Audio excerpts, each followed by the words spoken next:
Hey, I'm Russ. And I'm Steve. Growing up in the 80s, we were introduced to video games, movies, and technology that made a lasting impression on us and forever enriched our lives.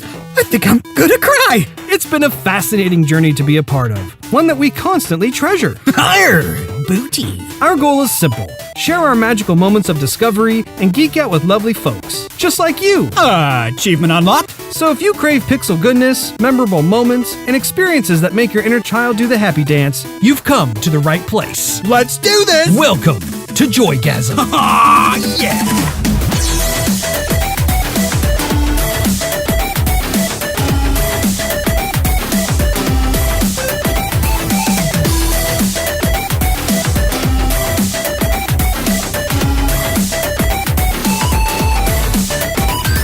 Hello everyone, and welcome back to Joygasm, where we talk about video games, movies, and pop culture. My name is Russ, Xbox Live Toaster 360, and I have the pride, the privilege, nay, the pleasure of having my brother Steve, Xbox Live Stevavitch, join me as we embark on episode 37 on the September 10th, 2017. If you have any questions, comments, or just want to show us some love, you can find us on Twitter at JoygasmTV and Facebook.com/JoygasmTV. In addition to iTunes and Android, you can also listen to our podcast on SoundCloud at SoundCloud.com/JoygasmTV or search Joygasm TV on YouTube. And no matter which platform you use to enjoy the show, please drop us a subscription, thumbs up, or a review. It helps us build awareness, which we appreciate very much. We have a fun show for you today.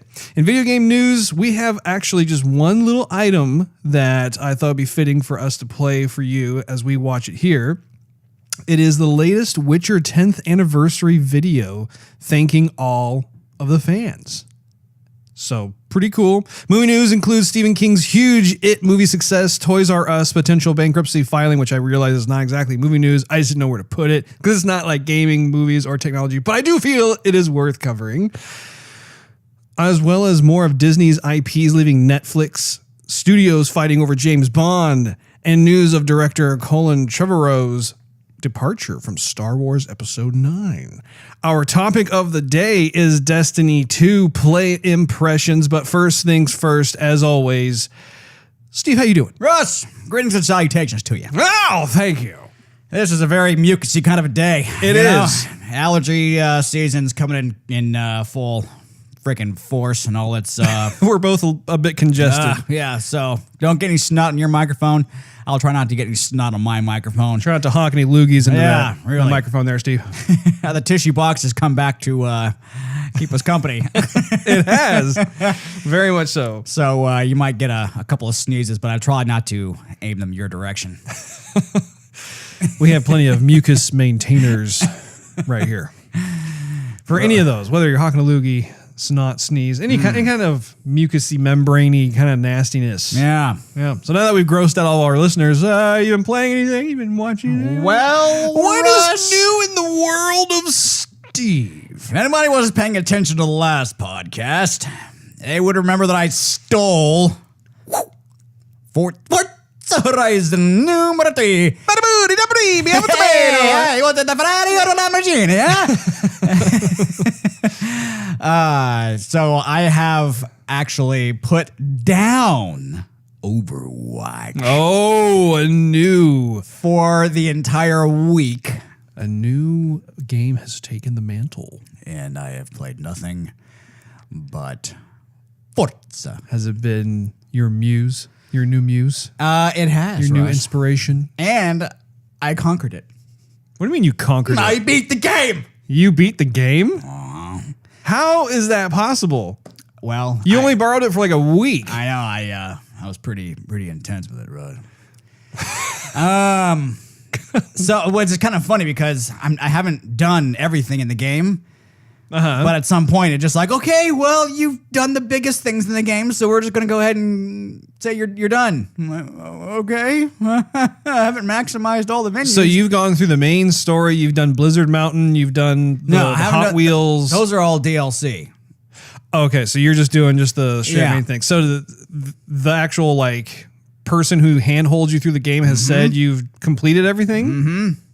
Did they give you any recommendations, like play online, play cooperatively, anything like that? No, they said keep on. They're playing other races that are available to you. And keep checking what Horizon has to offer you. Were you playing that game for like 8 hours a day? 8 hours a day. No, I wouldn't say 8 hours, probably 5 hours. 5 hours? Yeah. Are you sure? Per day, yeah. Because, I mean, there is the evening, too. Mm-hmm. So only 5 hours per day. About 5 hours a day. I don't see how that's possible, because that would mean that you've only put in about 25 hours into the game and you've beaten it. I mean, you even tag teamed it with me at my own house, and we're not done yet. Right, but you have all the DLC. So, like, when we first started playing it, we were, like, going through the regular game and just opening up everything, and then it was, like, Christmas time, like, ooh, Blizzard Mountain, let's do that, okay. So we got Blizzard Mountain, we started playing Blizzard Mountain, then we went back to the regular game, and then it was like, ooh, Hot Wheels is out, okay, let's play Hot Wheels. And that was, like, in the early springtime, and then other games that come out, so we just play it every once in a while. Man. Well, congratulations to you. Thank you. And actually, there was one race where I was doing really good, and I started racing rivals and everything, and it was like, you're winning easily. Let's bump the difficulty. So I kept bumping it up and bumping it up and bumping it up, and finally I just went to unbeatable, and I wanted that one too. Are you serious? Yeah, that was only one race, but wow, like, here we go. That's insane. Yeah, no, it's good. Well, I mean, I think that's still it's. I, for one, am happy for you, just because I remember, I think we actually talked about it on Joygasm about how for a while you just haven't played any racing games. You were kind of burned out on the approaches to them. You just really, I think what was the last racing game you enjoyed? Was it like Gran Turismo 4 or something like that? Yeah, it was probably either Gran Turismo 4 or like Need for Speed Carbon, like back in that day. Yeah, so it's been years. Yeah. Well, I'm glad. I'm glad that like there's another racing game out there that has rekindled the spirit. Definitely. I did find some stuff that I was like, why'd they do that in the game? Little criticisms. But I don't know if we're going to get into that or not, but I kind of thought, man, they paid attention to so much stuff in the game, so much stuff that car enthusiasts like myself would love and enjoy. That I thought, how could they overlook some of this stuff, you know? I don't know. You want to hear it? Timing can be a pain. I just, I think, yeah. I mean, are there a lot or just a few? They're mostly little things. All right. So, like, for example, they give you the option of tuning your car, right? So you can swap out engines and everything, but if you swap out the engine, pretty much in the end, it's going to sound like a Lamborghini.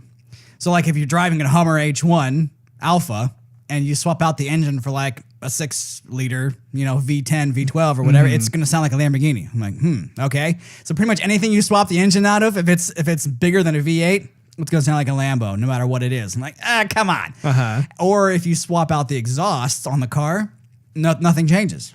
Interesting. So I found myself keeping everything stock and then just improving it from there because I wanted to hear the original, authentic sounds of the car. And then the game crashed on me 4 times.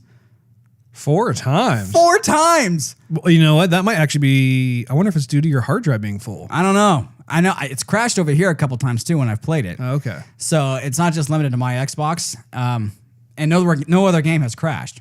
Well, except for Assassin's Creed Black Flag. That's crashed a couple times. And that was even early on. So, anyway, that... there's a few some things like there was like artifacting on the speedometer. I'm like, why is this thing artifacting right now? And then like I see cars constantly backfire. I'm like, and that's not really a criticism for the game. That's a lot of driving games lately. That's the theme. They all need to like backfire. Like one of the trends, yeah. Yeah, I'm like, I'm tired of it backfiring. You either need to, in the car world, you either need to like tune it to like the peak, and so it just it backfires. Or you need to like thrash the motor constantly, like leave it at red line for like a good solid minute, bang, bang, bang, bang, and then it'll start backfiring. One of the two, but nothing just keeps backfiring like that. A lot come on. So after playing Forza Horizon 3, do you think that you're going to be picking up like Forza 7 when it comes out this year? Or? I don't think so. And I'll tell you why. I would love for you to tell me why. What drew me to Horizon was Forza Horizon. And I want to mix, we're talking about Horizon on PlayStation, or are we talking about Forza? Yeah. is that it's so different than a lot of the racing games that have the same tracks going in there. You know, you're racing in Dubai, you're racing in Laguna Seca, you know, just better graphics, better looking cars, whatnot. I don't really want to go back to that because I feel a little bit spoiled with all the originality of the tracks of this game. That I love the engine. I mean, it's 4K at 60 frames a second for the next Forza game. Right. But I would love to see that engine and like Horizon 4. Sure. You know, Forza Horizon. I mean, that game, yes, I will Horizon buy 4 in 4K. at 60 frames a second. I mean, that's going to be bonkers. Definitely going to get that one. Yeah, I tend to agree because I remember talking to our good old friend Brad because he was the one who really spurred me on to try this one out because each one of the Horizon games he's always enjoyed, and he has always mentioned that he prefers the Horizon series over the main Forza series. Yeah. And I think that having played Horizon 3, I'm just going to be looking forward to the next installments for the series. And I have kind of an apprehension now to, just like you said, like the standard. I'm sure I'll probably pick it up just because I've always been a huge fan of the Forza series. But I am a little just kind of like, I'm going to be like linear track, you know, kind of thing instead of like just going wherever I want to go. And actually, you know, I think it's one of those secret sauces that, what's the developer's name? It's like Playground Games. Yeah. I think that somehow they were able to achieve that. And really, I think it has to do with multiple components. One of them actually being Australia. Mm-hmm. Australia is always a country that I've wanted to go and visit. It has just this constant allure for me to be able to go and check it out. And I think some of that has to do with the persona of the Australians that live there and what they've cultivated within their culture and just the beautiful vistas that are there. Because like, you know, it's funny because if you look at Australia, initially it's like, oh, it's an island, but it's like, no, it's not. It's a continent, and it's a huge continent. Like it's actually almost the same size as the United States. I mean, it's pretty large. Yeah. But I think that for me personally was one of the big reasons why I found it so enjoyable to be able to just go off the beaten path and just go joyriding essentially. Yeah. So one thing that I tried that I don't think you've ever tried in the game is the auction house. Nope. I have a feeling I'm missing out on quite a few things in there because it's one of those games that like you really get your money's worth when you buy it. And there's the co-op play online. Yeah. I haven't even tried that. I've had a couple of invites from some buddies, but I did acquire you as a drivatar. So I have you making money for me, Russ. Wow. That and our friend Big Baby Badass Moose. Yeah, no, you guys are both making me money. But I didn't get the VIP. So like you got it, and then every time you got the spin, if you gained a level, they would like double your credit. Sure. So I never got that. Mm-hmm. So what I did is I explored the auction house, and I got some deals. Telling you what, there's deals to be had. Mm-hmm. I got a Ferrari Ferrari Berlinetta FF 12, something like that. I don't know, some of those long names. And you can spend 380,000 credits in the game to buy the car. I got it for 38,000. 10 for the price, baby. Very cool. So anyhow, I just decided I'm not going to buy anything for regular game retail. I'm just going to go in there and Oh, but you know what happened?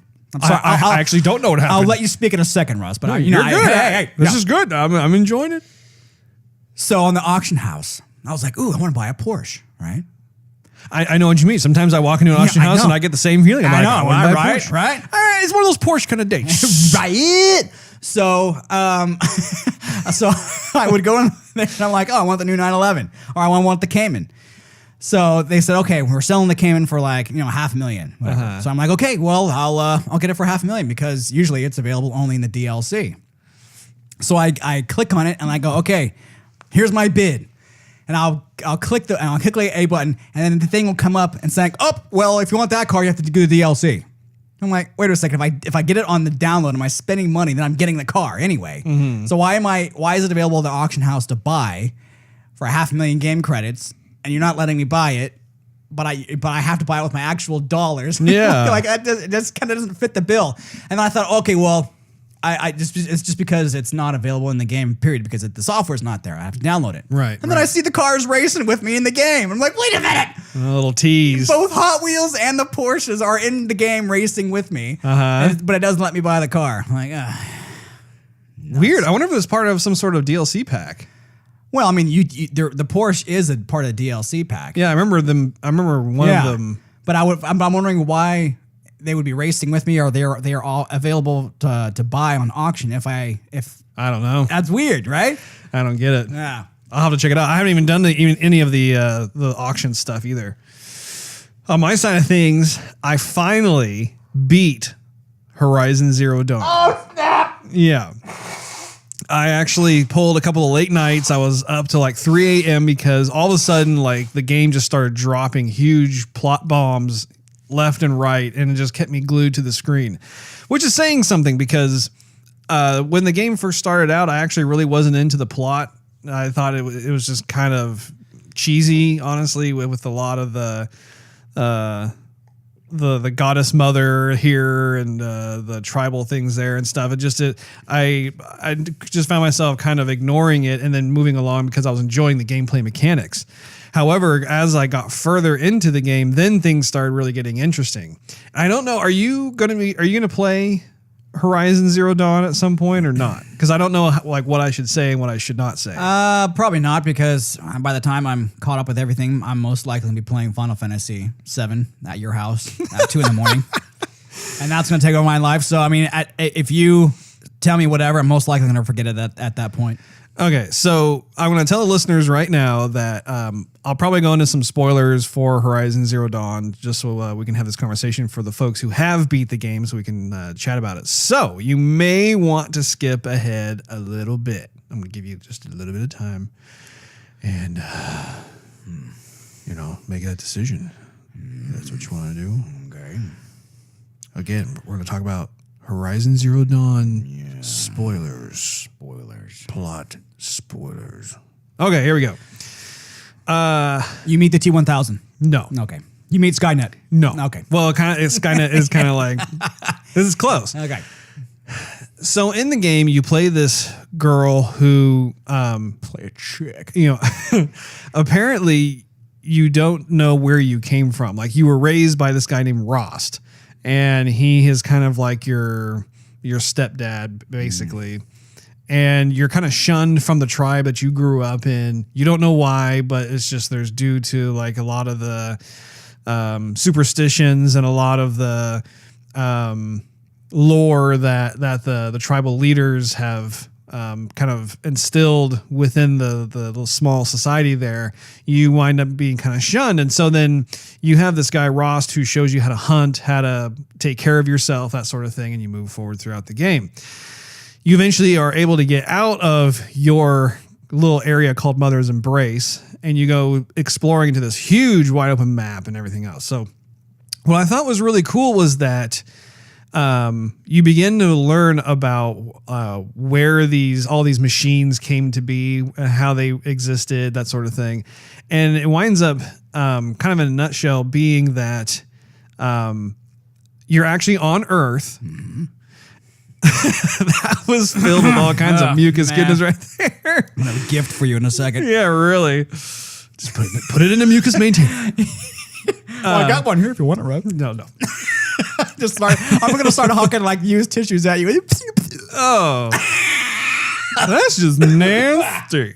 Anyway, so what were we talking about again? You start going into these kind of bunker ruin areas, and that's where the plot starts to unfold. And you realize that there was some sort of conflict going on Earth regarding some sort of corporation that had made these. It wasn't the same machines; it was these other types of machines that were much more military-esque, but they were part of like this quote unquote like peacekeeping initiative. And you realize that there's this this character named Elizabeth Sorbeck, and she was like this scientist person who was really fighting against this guy who was like, he was this money grubbing CEO guy of this corporation, interested in his stocks going up and everything else. And what ended up happening was they designed these machines with an AI that was too advanced. And so some of the protocols that they had put in place began to turn on civilization on itself. And so like one of the ways that the machines are able to maintain themselves through an automated process is by consuming biomass. Well, biomass is anything that is more of this earth. So any kind of vegetation, animals, people, that sort of thing. I mean, like it just essentially will use that. And of course, there's, certain things go wrong where like you have the main AI that starts to really create more and more of these machines. And as a result, humanity is on the brink of extinction. So there's this big initiative called Zero Dawn. And that's where it comes in, is that they have to try and figure out how can we save humanity. And so I'm going to forget all this by the time I play it. Russ. Yeah. I'm sure you probably will. However, I thought the approach to everything was really cool. It had kind of an X-Files feel to it. I like X-Files. But it didn't leave any stones unturned. It actually was really good. I love the ending. Like they wrapped it up really nicely. Good. You come to discover that there are two different AIs that they had created. One was, I can't remember what it was, like basically like a mother nature, Gaia, I think it was. Gaia was the one that was designed to repopulate the earth with all kinds of the seeds and, shrubs, food, animals, people, that sort of thing. Was the second anything to do with Google or Siri? No. Oh, okay. No. Okay. But then the other AI was called Hades. Oh, was he a good one? But the cool thing about it was that Hades, like when you run into Hades in the game, before you find out more about it, you just think, oh, it's like this like evil AI program thing, whatever. But actually, you come to realize that the Hades was the counterbalance to Gaia.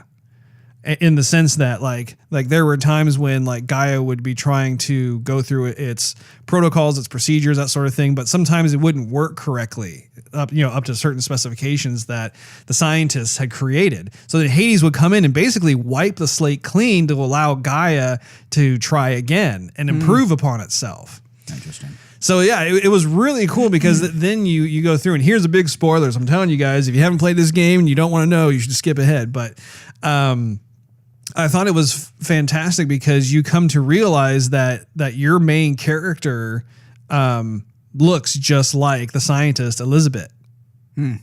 And so you're watching these holographic videos take place in these completely decimated old bunkers that have like cobwebs and dust and stuff, and you get to watch these decisions being made with like the different councils and just the emotions running high, and they're trying to do what they can to survive and stuff. And so it was really cool. I found myself getting drawn in and enjoying it quite a bit. I have one question. Yes. Did you end up hearing any other sounds coming out of the PlayStation controller? No. Nuts. No. But since you touched upon that, I love the little speaker. Here we go again. Blessed grope. Okay. Anyway, I absolutely love, that's one of my favorite things about the PS4 controller is having that speaker in there. It would have been great to have used additional sounds for that, just because, I just loved it. Every time I brought up just that little purple sphere thing, I can't remember what it's called, but I just loved how they just added another dimension to the immersion factor for that. So anyway, great in-boss battle. Lots of epicness going on. Did you fill him with all sorts of organically armor-piercing arrows? Well, when it came to Hades itself, see, here is the deal. That there was a fail-safe that was in place. Oh. That Hades was trying to dismantle, so that because essentially what had happened was that the last time they had wiped the slate clean, Gaia had actually created. You're distracting me with your little sounds over there. Sorry, I'm just so fascinated. Yeah, I bet you are. So what happened was that you come to find out that Aloy, the character that you're playing as, was actually created by Gaia, who was created by Elizabeth. And so Elizabeth had put all of her time, love, and energy into creating Gaia into this like super advanced AI and everything else. And so Gaia at one point decided to take some of the DNA that it had from Elizabeth and essentially like make another Elizabeth but without the memories and everything else. It's just the same type of person, which I thought was cool too. So there was like this weird connection thing going on, but it's like far and above me. I'm just like trying to concentrate on getting mucus out of me right now, Russ. Am I You're making like, your brain hurt, Steve?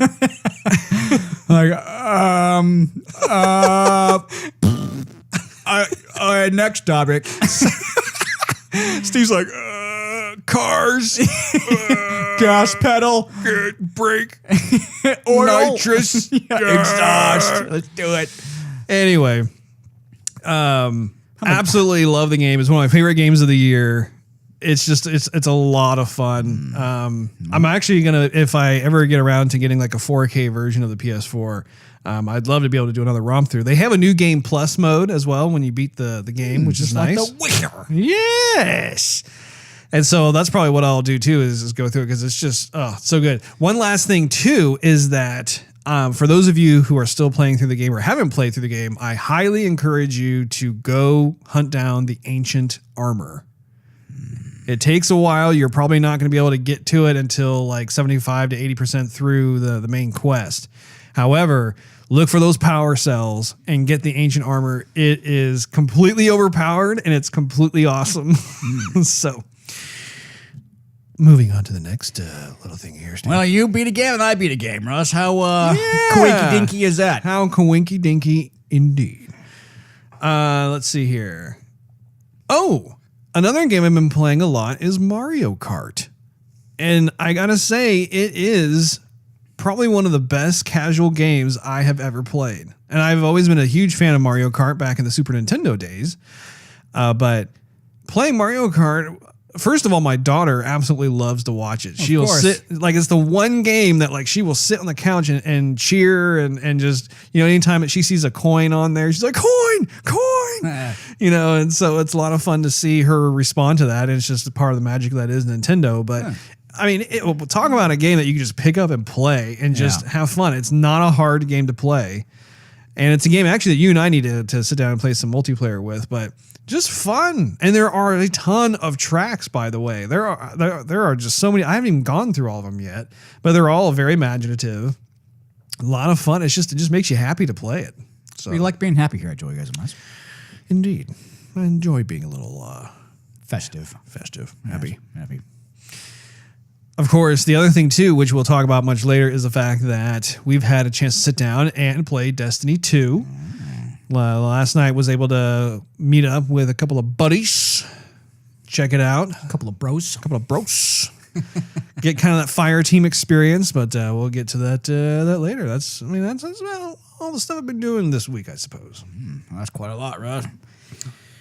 Now, when it comes to the gaming news, we really don't have any gaming news. However, have you seen this yet, Steve? I don't know. I'm looking at a black screen on your phone, Russ. So this is from CD Projekt Red. Russ, obviously you're not paying attention to what I'm posting on our Facebook. I posted that days ago. Oh, well, have you seen it yet? That was my question. I figured it'd be obvious, but yes, I've seen it, Russ. I've seen it about 3 or 4 times. Oh, good. Well, it's good to know that you're keeping on top of that Facebook page, Steve. Good work, Johnson. Thank you. Anyway, I thought it'd be worth looking over because I didn't watch the whole thing. I actually stopped myself because I wasn't sure if you watched it. But I figured we watch it right now just to kind of take it all in. Oh, we're not.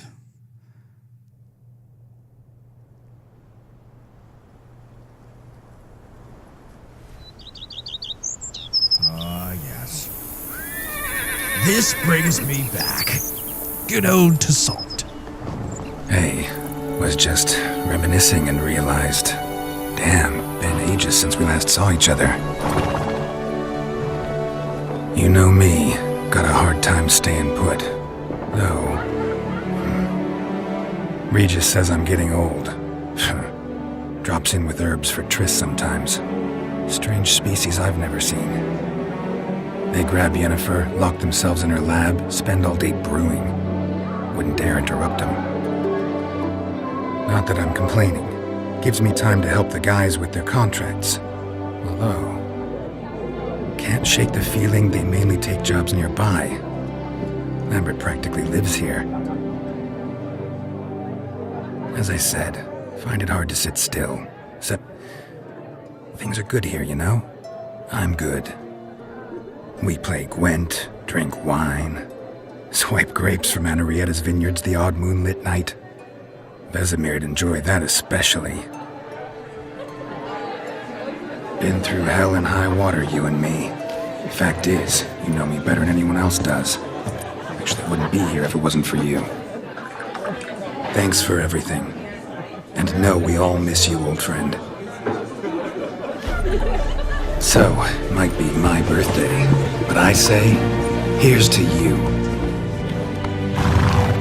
Now, tell us how you're doing.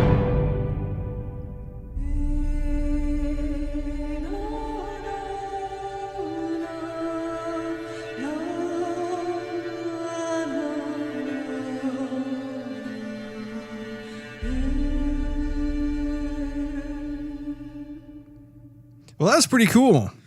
Yeah, CD Projekt Red did not have to do that, and they did it just because they are passionate and they love the game and they love their followers and their everyone who bought the game. So I thought, you know what? Thank you very much. That's well done. Gave me goosebumps.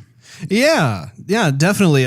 That's something that honestly I'm surprised they did, because just watching that video, that takes a while to be able to do all those animations, the motion capture, the VO. I mean, like that does. You know, you need to be able to block off a certain amount of time, and especially considering the fact that they're working on Cyberpunk, was it 2077? Yeah, I think so. I was not expecting them to do that at all. I'm curious to find out your thoughts about it. Do you think that was just a 10th anniversary little token of appreciation, or do you think that they are hinting at something else? A little of both. There's actually a 2-hour conference you can watch on YouTube where CD Projekt Red answers some questions from the fans and answers questions from this moderator.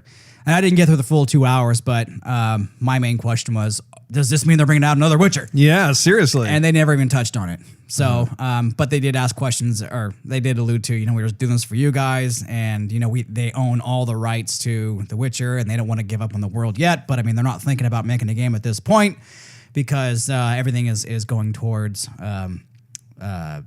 Yeah. And that's what their focus is. But I mean, clearly they have not forgotten the gamers, and the place was packed. And there's tons of gamers who were cheering people's answers. And where was this taking place? I believe it was in the UK. Okay. Yeah. Was it during Gamescom? No. Okay. PAX, something rather. Oh yeah, PAX. Yeah. Anyhow, I mean, tons and tons and tons and tons of fans, and then people are getting up to the mic, sometimes not even asking questions, just saying, thank you for making a game which, there's no microtransactions, and, you rewarded us for the money we spend on your game. Thank you. So, I mean, it was very, very positive interview. But I think they're hinting at, okay, we've made Witcher games to cover all of the stories that were written. And so now the other game is going to be something that is not going to have anything pertaining to do with these stories. It's going to be something original that CD Projekt Red's going to have to come up with. Mm-hmm. And it could be that it takes place in Toussaint. It could be that you can control other Witchers and take, your own story, perhaps. Mm-hmm. It could be you take, Ciri, you have your own little romp, or maybe you customize your own separate Witcher and do whatever. I'll tell you, an idea I had though is if they did the same thing, but they showed a Star Warsy, how Yoda and Ben Kenobi pass away, but their spirit's still there. Yeah, right? yeah. Like if they showed that with everybody gathering at the table, I don't know, that would have really hit me in the feels, Well, I thought it was still cool though to see just how many characters were there. Yeah. And I think too, given the fact that I felt when I played through Witcher 3, like it was just a very soggy, depressing, honestly, romp through. You didn't have a lot of levity throughout the game. You had it toward, I would suppose, maybe toward the second half of the game. Yeah. But the game really, by and large, is kind of a sullen, I wouldn't say downer of a game, but I mean it's an adventure that is very sober. It's a very sober, soggy type of game. Soggy, somber, something. A lot of S's, but I think that was one of the things I really appreciated about Blood and Wine when they introduced Toussaint. Yeah, was the fact that it was a complete opposite direction in terms of just this gorgeous vista, the vineyards, just the thought process behind that. And I found myself just enjoying it that much more too, just having a balance between the two where like, if I was in Toussaint for too long, I was thinking, I think I'm going to go back over here and, check out some more of the areas that I was kind of getting burned out on. Right. So, I really do tip my hat to CD Projekt Red for that. I mean, just little things like that. When you give something out that to the gaming community, they're going to eat it up and they're going to totally sing your praises as a result. One thing they did in that little clip versus the actual game is that depending on how you play the game, certain characters die. Right. But they're all besides like Vesemir, for example, they're all there. So Lambert and Kira, depending on how you play the game, both die. And they were there. So again, I think that they might just say, thank you, but we haven't forgotten about you and we have not forgotten about the Witcher story. Yeah. So I think this is just something to whet our appetite, to keep us hungry for more. I think you're right. Yeah. So. I think we're going to see more from The Witcher in the future. Probably not for a few years, but the fact that they actually took that time to do that and acknowledge the fact that like the series and the characters wouldn't exist if it wasn't for the fans and that sort of thing. And the fact that they also just released Gwent recently. I'm going to stay faithful on that one. The fans are also asking, can we see the graphics update that you had for Blood and Wine and the rest of the game? And can we see a graphics boost like when the Xbox Scorpio? I refuse to call it One X. Russ, let's say the Xbox Scorpio. Scorpio forever. when the Scorpio comes out with their HDR technology, I mean HDR would be incredible in that game. Yeah. Totes me goats. Let's get into some movie news, dude. What do you say?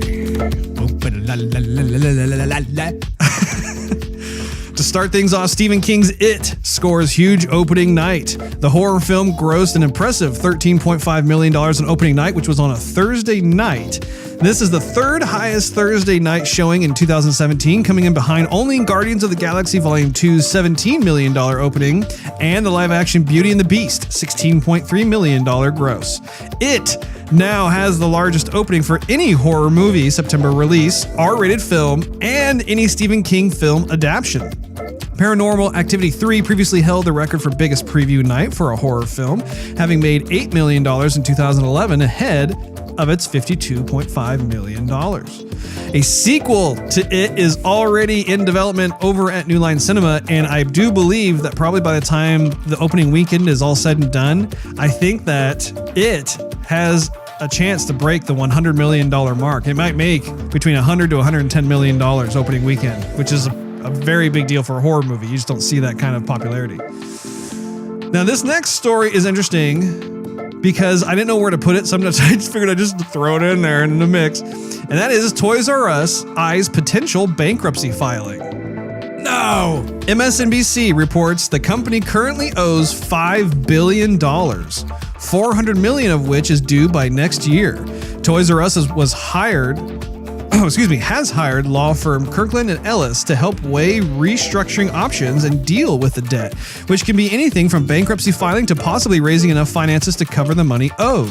Quote, as we previously discussed on our first quarter earnings call, Toys R Us is evaluating a range of alternatives to address our 2018 debt maturities, which may include the possibility of obtaining additional financing, end quote.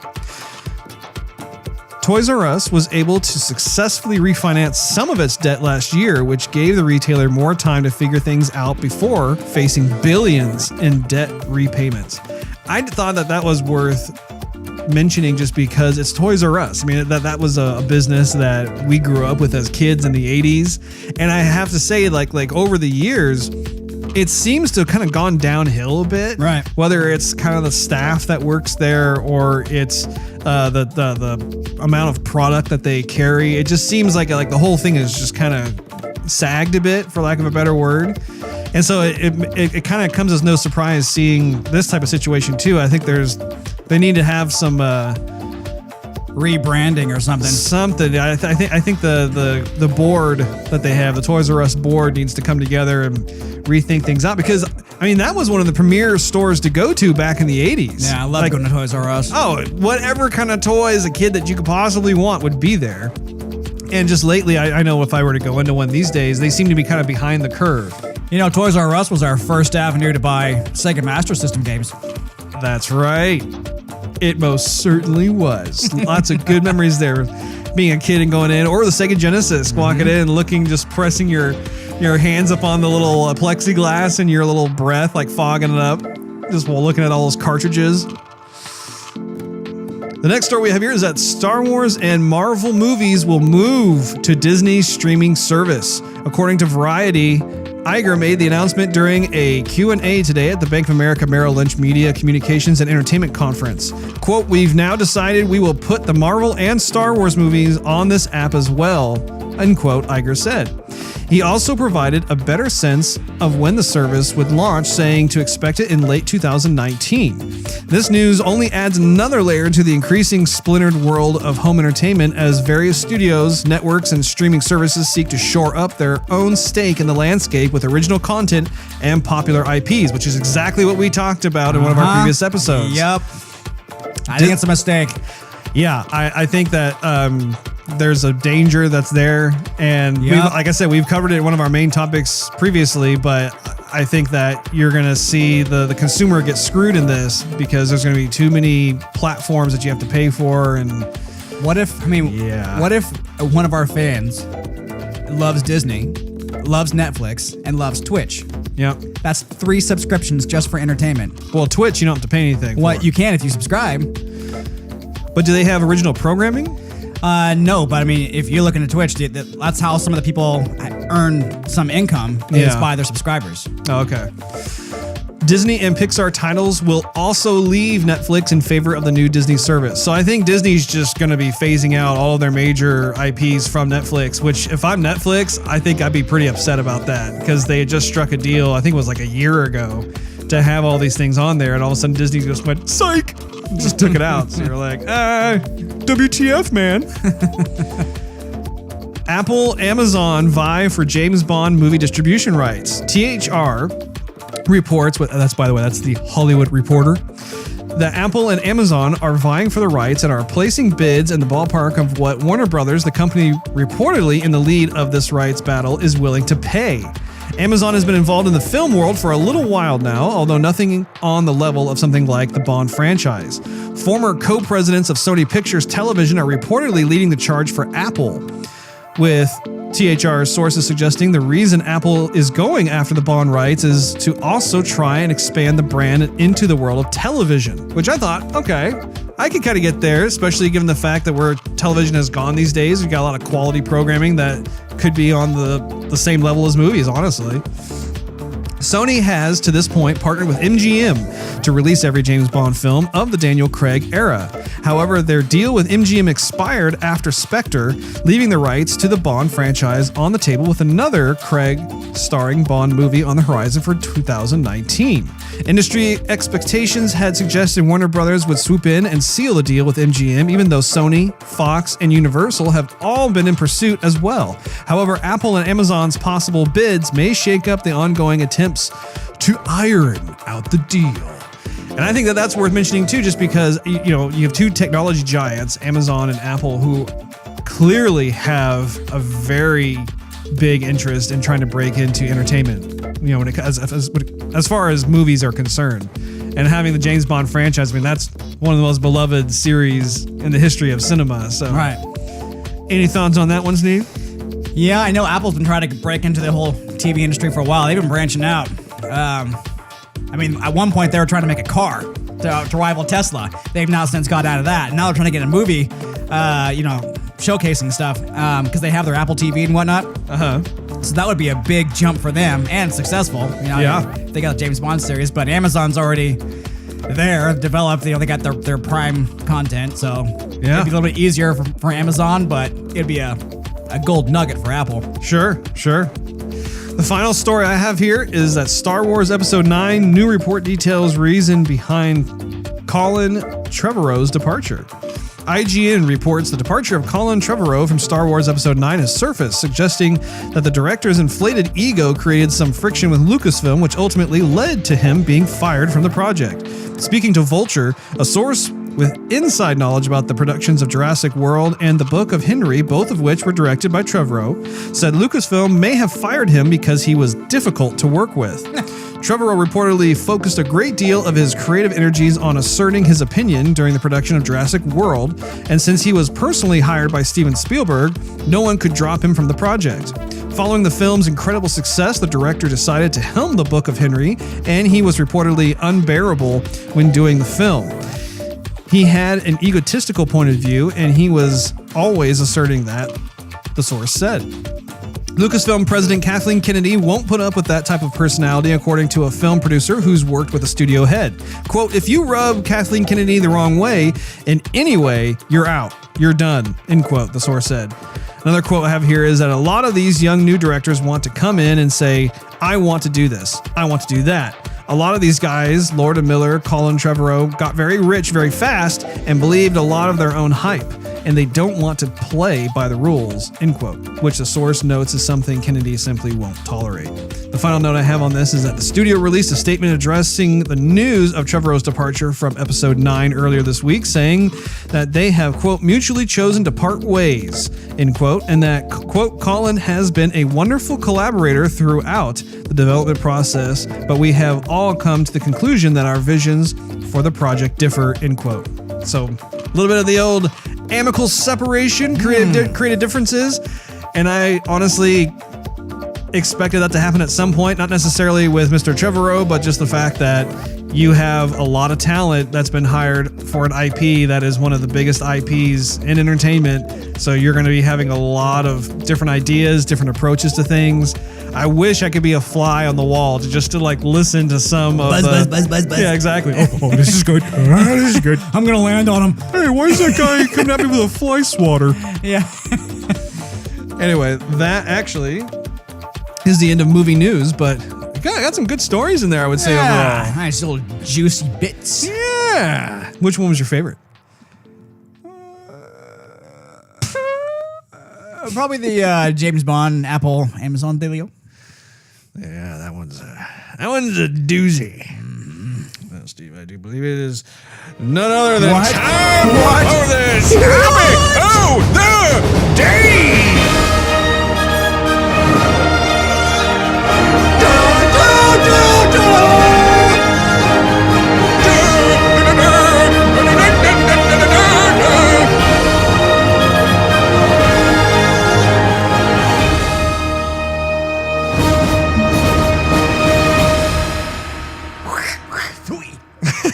Quick, finish blowing your nose. We got a topic to discuss. Whoa, that sounded like a big one. Well, it was. You serve that booger an eviction notice. You want this? No, I do not. But now you made me have to blow my nose. So give me just a second here. Okay. Family that's sick together stays together. Yeah. Oh, great. Now one of my ears is opened up. The other one's clogged. Oh, yeah. Blow it out, Russ. That's good. Oh, my goodness. All right. Okay. I can Back breathe to the topic again. at hand here. Topic of the day is Destiny 2 play impressions. I have to say that the thoughts... Let's see. My thoughts on the story so far is I'm confused. Really? Because that's how I felt last night, too. Go ahead. I don't feel as though there has been enough exposition on the enemies. I think that's one of the big things. Because I saw some cinematics of the Cabal, and I realized the Cabal are bad. They're the ones who are the evil ones. The Cabals. You have some Cabals. Yeah, the enemy, the gonads. They were, yeah.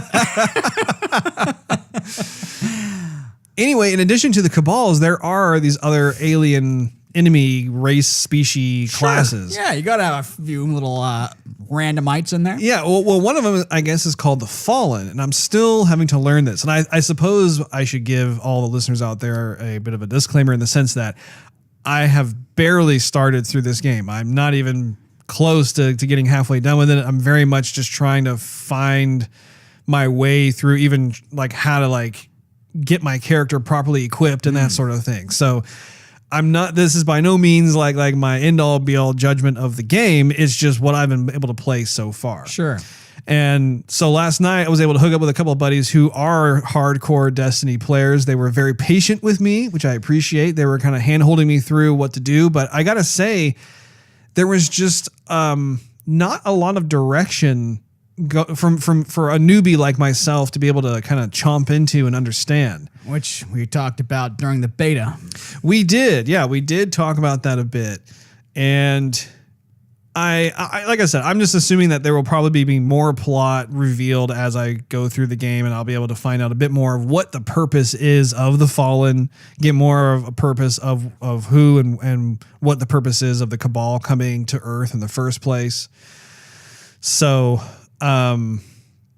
yeah, jury is still out on the plot overall, but everyone who I've talked to who has already, like Big Baby Moose, he's already gone through and beaten the main quest. I mean, he actually took time off. I think he took off like 5 days from his day job to sit down and play nothing but Destiny, and that's just great. In terms of the characters, I know in Destiny Beta, I decided to go for the Titan. And this time around, I actually went with the Warlock, which was the character that you, I believe, played as in the beta. When it worked, yeah. For those of you that missed out on that episode, poor Steve, like every time he was trying to play the beta, you just got kicked out all the time. I don't know what the deal was. At least 20 times. Yeah. Anyway, I'm really enjoying the Warlock. I feel like that play style fits me better. I just like a lot of the attributes and the abilities of the character. And so I look forward to actually getting to grips with all 3 classes at some point. But right now I'm just really enjoying the Warlock. I really enjoyed also the create a character segment of the game. I thought that was really well thought out. It actually reminds me of an older I don't think it was first. Was it the first person or third person? Anyway, terrible game, but it was called Brink. And it was a game that I was super excited about when I first saw the game demos of it. Was absolutely excited to play it. I mean, like just the visual aesthetic was right up my alley. Couldn't wait to play it. And I got it home and I was like, what happened? What the heck? What did I buy? And literally I realized that the game demo that I saw where they were mainly in the create a character portion of the game, that's the part that sold me on the game. And that was the part that they put all the TLC into. And the game itself was just unplayable. I couldn't play the game. I was thinking, oh man, this is such a bummer because love the name, love Brink. That's such a cool word to use for a shooter game. Loved the styling of the characters and just the way that you could customize your character and stuff. All of that was just like perfect. So cool. So it was cool to, going back to Destiny 2. And again, I've never played the first Destiny game, neither has Steve, but I did really appreciate how they went down that same road in terms of having this high poly character that you could customize in real time. And just all the different options in there were a lot of fun. I mean, I actually spent probably close to an hour just enjoying going through what could be before finally settling on what I did, which I believe, what are they called? An EXO or something like that. Yeah. That's the one I went for. Sorry, the mucus is coming up to say hi again. What did you think of the create a customer screen? I like how in depth it was. I'm going to be spending a lot of time on that. At first, I was thinking like, Russ, come on, let's go play. But I know when I get the game, I'm going to be like, oh, well, this looks cool. Yeah. Oh, wait a minute, I want to do that one. wait, no. Oh, okay, fine. Well, maybe a different color. Yeah. What do you think of the game, Steve? I don't know. I'm still like I'm on 2 hours here. I'm still customizing my character. I like that one. I like that one. Yeah. Nobody bother me. I'm customizing. Yeah, and I think that's going to be fun too to go back. Like once I beat the game with the Warlock class, or even before I beat it, like when you actually get a copy of the game too, and we're doing a romp through. I'll just go back through and choose something for the Titan class or whatever. I actually don't even remember. What is the third class name? There's Titan. Hunter. That's right. So in terms of the graphics, this is something that is a bit of a hit or miss for me. I guess Okay, so we've already talked about the graphics regarding the created character screens. Those are high fidelity. It looks really well done. When I get into the game, if I look at the environments are kind of on opposite ends of the spectrum. Sometimes, depending on where I'm at, the environments are gorgeous.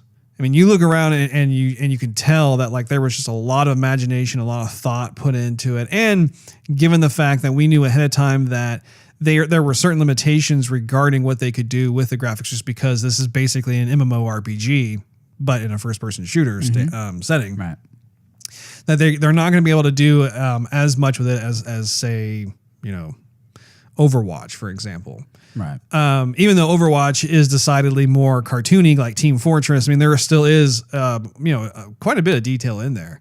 It's kind of misleading to think that it's just a simple looking game, because actually that type of style takes a lot of TLC as well. But back to Destiny 2, there were certain parts where, like, if I'm romping through the cliffs of a mountain or something, or I'm going down to a ravine or what have you, loving it. Like, I'm just like, wow, this is actually really fun to just take my time and just drink in all of the visuals. However, there are times when I'm playing, like I got to the church where there was a certain character, and he had a hard name to remember, but I was going through some of the rounds where you're fighting enemies off with your fire team and with other players who are online, that sort of thing. And I found the graphics to just kind of be more like Xbox 360 level, not necessarily Xbox One. And so I was trying to be forgiving of that to a certain point, but I found kind of that, like, this change up between the two where, like when I go back to the farm, which is kind of the staging area for all players who are coming in and want to get their next assignment or move the main quest forward or buy new gear, that sort of thing. It's kind of just a safe area. Love the way that looks. I think that looks really cool. So it's that constant back and forth, and I don't know if that's going to be throughout the whole game or not, but what did you think?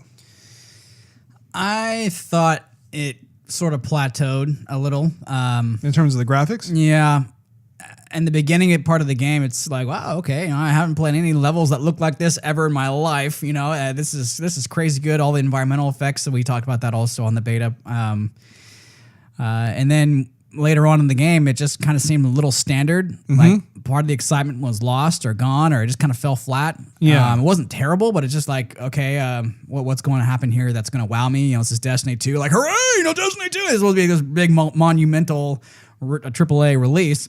And then I lost excitement. And plus, since we were kind of like trying to tweak with the audio, and we ended up like, putting just Big Baby Moose and Friend in your ear, then I couldn't hear anything. So all I just saw was, people doing emotes here and there. And then, like, somebody will come out and then you'll get shot. And then, some bunch of stuff would happen. And then it was like dark screen. And I'm like, okay, I don't know what's going on. Yeah. So, well, and I was kind of lost myself. I mean, honestly, we were just goofing off on the headset. There was joking around and stuff. There was not a lot of exposition, although there was a healthy dose of the fact that they were trying to explain, this is where you go, this is what you do. And I think that is a testament to the fact that the game is deep. It's a deep game. But at the same time, it's kind of intimidating for a newbie like myself, just because I have an issue with the fact that I don't know what I'm supposed to do. And I don't know where I'm supposed to go in the game. And I think that was one of the things that we touched upon in the beta as well, is that there's really not a lot of hand-holding for new players when you come in. If I didn't have my buddies actually showing me where to go and stuff, I would be lost, to be honest. And that's where the frustration starts to come in, is the fact that something as simple as like some sort of visual indicator that tells you where you're supposed to go. Like, for instance, in Horizon Zero Dawn, there is an icon that appears, and it shows you the general direction of where you're supposed to go if you want to go to do that particular quest. And it's great, because then at that point I know, I'm supposed to go in that direction, but I can take my time getting there if I want to. My understanding of Destiny 2 is that you have to press what the equivalent is of the back button on the Xbox One controller. It's the one with the two squares on it, and it brings up your ghost. And then through that actually will then temporarily bring up like some sort of checkpoint icon up there. And I'm curious, I'd like to know why they decided to go with that approach, because to me, that seems like a step backward, just in terms of my first knee-jerk reaction, because I'm going to have to press that back button all the time to kind of figure out where the heck I'm supposed to go. They might have done it that way, though, because a lot of Destiny players like to search and find stuff and don't want to have to be constantly reminded, go this way, go this way, go this way, go this way, you know. Might have been a good idea to either have it on-off, so if you turn it on, you know exactly where you're supposed to go at all times, or if you just don't want to do that at all and you want to go around exploring, then you just turn it off and not have that reminder there. Right. Yeah, I'm curious about that. And I'll probably get a little more comfortable with it the more I play it. Right. And obviously, too, there are multiple game modes. I mean, I believe we were playing PvE last night, but there's also PvP. And I don't know if the main quest is married to the PvE portion of the game or if it's standalone. So again, I'm still trying to get my bearings on that. Excuse me. Well, one more thing about the graphics. And this is part of the reason why I wanted to wait to get the game until I got the Scorpio. Is because the graphics will get a little bit of a boost. Or at least the resolution anyway will get a boost. Sure. And that's how I really want to enjoy the game. And I was kind of fearing that this would be the case where some parts of the game look great, some part of the game does not look as great. Yeah. So I want to play it originally from the get-go, running the best it can run. Oh, sure. At least, I mean, the best it's ever going to run is on a PC, a high, really girthy PC, and I'm not going to be able to buy one of those. But but with the Scorpio, at least it'll be running a little bit higher than on the Xbox One. Yeah. One of the things that I noticed too about the game is the fact that it is fun to play both in a group and solo. I haven't played too much playing solo, but I played just enough to realize, man, okay, I can kind of get behind this too, where like I don't necessarily have to tap into the MMO component of the game if I want to just lone wolf it, be a maverick and go through it. And I heard somewhere about how Bungie has made more of an effort for that. I don't think that was so much the case for the Destiny 1, but they've tweaked it a bit more to facilitate that for folks who really don't feel like they have to depend on being in a fire team. So yeah, I think as I play along through it, maybe in the future I'll play all the way through using a fire team, and perhaps my second or third go around I'll do, or maybe I'll just create a standalone save of just me doing it solo just to see the differences between the two. But I will say it is really fun once you're actually playing with people. You could tell that the game's sole foundational purpose is to play in teams and have fun, with your friends. So I like major damage done with punching now, Russ, as opposed to Overwatch. When it's like 10 points versus like killing somebody. I'm glad you brought that up. So one of the biggest high points of my game playing career as it pertains to Bungie games is that Bungie is a master of the melee. I don't know what it is, but it is so gratifying to melee somebody in a Bungie game, whether it's Halo or Destiny. They have perfected the melee attack. When I started meleeing, and I believe you were here for this, when I discovered how to melee in the game, I suddenly stopped using my gun altogether and was just going around meleeing fools all over the place because it was just so fun. And melee is not to be overlooked for any game when it comes to first-person shooters, or really, whether it's third person too. I mean, I think that, but especially for first-person shooters, you've got to have the melee perfectly tweaked and balanced to just be gratifying. And to tell you, to give you an example, like Overwatch, for example, I think that one of the weakest points of Overwatch, and all of you faithful listeners out there know that both Steve and I are huge Overwatch fans.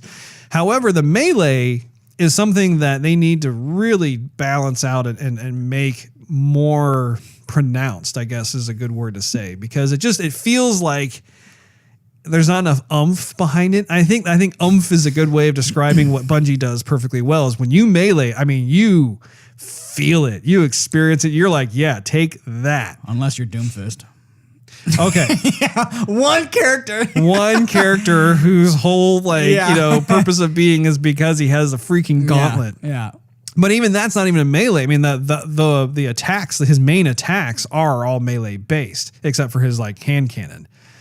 But a lot of these are they just seem kind of limp wristed, like, it just doesn't do a whole lot. And a melee, and again, we can have discussions on whether or not, it's realistic to be able to take away that much health from a character or not. But I think at the end of the day, when you're getting in close and personal like that and you're able to score a melee hit, you should be rewarded by a pretty significant amount of damage to that particular character that you're up against.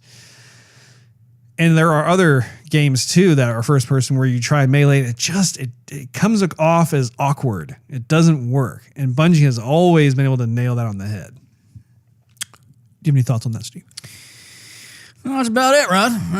For the melee, I just wanted to get your opinion on it. Oh, yeah. Did you melee when you were playing the beta at all? Yeah. I can't remember because you got kicked out so many times. Well, when I was there, I tried to maximize every single solitary second I was able to play, so of course. You get brought into the level like shooting. Yeah, I was going to say punching and kicking just at the air. Yeah. It's like, man, that's like the Karate Kid on on cocaine. Apparently that Karate Kid didn't take his Ritalin.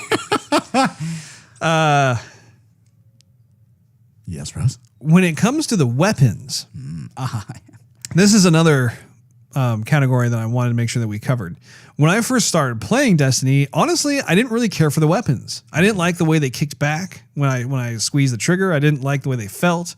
I thought they sounded okay, but it just didn't seem to work right. However, now that I've been a little farther into the game, I've been able to discover some other weapons. There are certain ones that I do really enjoy shooting. It is a lot of fun to be able to strategize which ones you want to work with. And also, too, being able to swap in and out with your heavy weapon is a lot of fun as well. Now, I can't remember what the correct terminology is for when you basically do the equivalent of like the ultimate. But like you have this ability when you press both shoulder buttons that like all of a sudden you go into this temporary like overpower mode and you just have this awesome time. The Warlock is extremely gratifying for that, which is more than I can say for the Titan. When I did it with the Titan on the beta, it like once again, I think it's just personal preference. It's not that it's bad. It's just that it doesn't fit my style of play versus the Warlock, which I went into it. I'm like, yeah, I can get behind this. This feels right to me. Yeah. So that's cool. We going into sound, Russ? What's your next one? Yeah, we can go into sound. Go ahead, Steve. You see that was one of my hiccups was the imbalance between like the music and sound effects, where the music almost had more girth to it, a little more bass, and then like if a starship was flying by or a grenade explodes, it looks impressive, but the sound kind of fell flat. I thought, okay, this is like some solar grenade that's like frying everything in its path. Shouldn't it sound thank you. Yeah, get it out, Russ. Sound like that? Yeah, something exactly like through it. I'll give you some plasma. And depending on the weapon, I mean, there were more weapons that just kind of went, when you're shooting them rather than. Well, again, I think that may have to do with the fact that we haven't gotten very far in the game. No, I get it, but I guess the standard that I'm thinking of for sound is Halo's class or the Master Chief Collection, where they sampled a lot of different guns to make the actual sounds they have. And depending on if it's the carbine, which is an alien weapon, right, or some other alien weapons, they have much more of a sound that kicks you, like you feel that rocket launched, and didn't just shoot or blow up. You felt it, right? And a lot of that to me is just missing. Now, sometimes when the music comes on, it's like, da-da, da-da. I'm like, whoa, okay, now the speakers kicked in. Yeah. And that may be due to the fact that we had to keep it kind of down just because my daughter was going to sleep, so we couldn't really turn up to 11. But the other thing too is that we came into some speakers and receivers, and we're still trying to get to grips with those as well. True, although it did sound pretty much the same from the beta, and then when I was playing the beta, when it worked, I was cranking it up, and it kind of was this there. Yeah, you know. Some other critiques I have of the game thus far revolves around some of the characters, and the Ghost, for example, is straight up Guilty Spark from Halo. Mm-hmm. I was actually Guilty Spark Junior. Yeah, I found myself to be a bit disappointed by that. Not that it was like a deal breaker or anything like that, but I was surprised at how Bungie decided to keep going with that same type of character, considering the fact that they really use that type of flotational orb with the glowing eye, and it has like kind of an intelligent, almost prissy kind of voice to it. Lighthearted, yeah. Just yes, I can't believe we're doing that. Yeah. I almost wanted to hear him go. Yeah, I was halfway expecting to hear that. Oh boy! So that was a bit of a bummer, just because while I like the idea of having some sort of companion that goes along with you, it would have been nice to have seen a different type of design for that, different type of approach. Another character, which was the Cabal, also bore a striking similarity to the Brutes from Halo. And I think you were the first to kind of point that out. It's almost like if you were to grab a hold of a Brute and shave him down so that you just saw just a bare naked Brute, he would look like a Cabal. Not that it would look exactly the same, but once again, just those things kind of come to mind. And I mean, with a company that's as talented as Bungie, with all the money and the skills and everything else, it would have been nice to have seen them take a bit more of an original approach to those characters. And again, those are the only two characters that I've come across where I'm like, because everybody else looks great. Everybody else is completely original and stuff. But I think the Cabal, the main guy, I don't know what his name is. I haven't gotten that far into it, but he sounds like the not the Arbiter himself, but the Arbiter.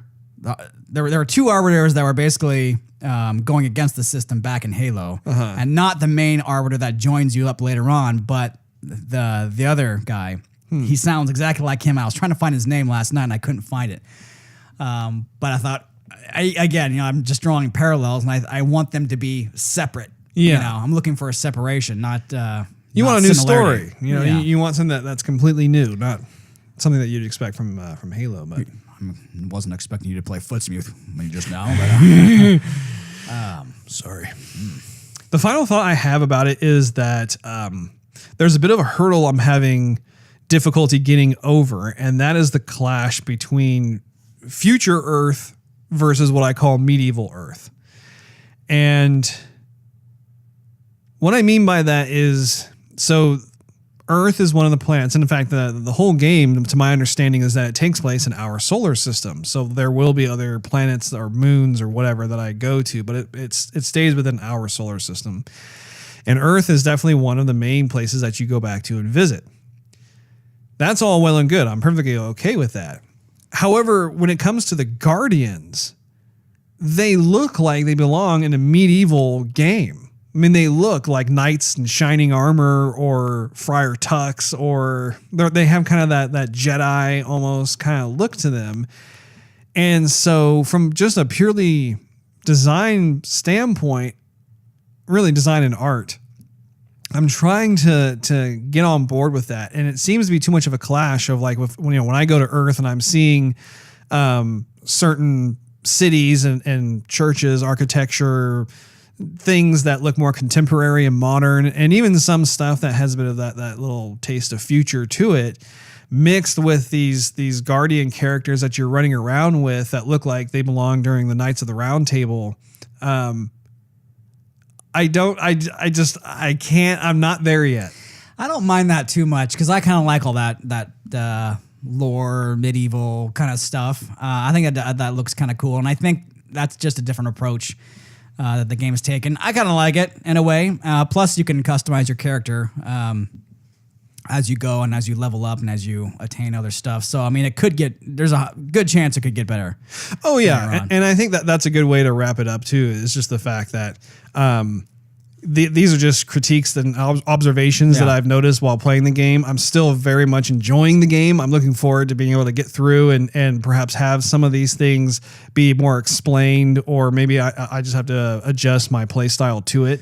But I'm looking forward to seeing just what happens throughout the game itself. I'm sure I'll be putting in lots of time. I have one more question, though. And I was back and forth watching the game and then taking some calls, but did your characters ever end up talking to each other or communicating, or was it just like the little computer thing that was speaking to the main characters? Well, you have your ghost that talks to you, and then you have certain characters that you can go up to and talk to and interact with, and they kind of help you along the story and certain quests that you have to go on. But other than that, I mean, I haven't really run into other NPCs. Everyone else I've seen on there has been other players who are playing online. So the Guardians themselves, though, the 3 characters you can choose from, they're all mute. Now, that is a good question. I don't know, because I've noticed the same thing where it's like the ghost is kind of talking on your behalf and you're not really talking yourself. Yeah. That's something that I'll have to ask either Nick or Will or someone and find out. Yeah, that would be cool. I mean, I would expect you would talk to your little computer and not just remain voiceless the entire journey. yeah. I'm curious to see how that works out too. I'm glad you brought that up. You see, he gives a little pad and paper out, like, I need the bathroom. Where is it? Well, that about wraps it up. If you have any questions, comments, or just want to show us some love, you can find us on Twitter at Joygasm TV and Facebook.com/Joygasm TV, in addition to iTunes and Android. You can also listen to our podcast on SoundCloud at SoundCloud.com/Joygasm TV, or search Joygasm TV on YouTube. Or Twitch. That's right. If you go on Twitch and do a search for Joygasm TV, you can find us there as well. One final note that I forgot to mention early on is that I know in the previous episode we were talking about how we were going to make Apple predictions for this main topic of the day. However, we've decided to punt that until next week. And so next week, after the Apple conference that's scheduled to take place on September 12th, we're actually going to have our reactions to everything that gets announced then. So until we see you all lovely folks again, I will bid you adieu and happy gaming. Bye.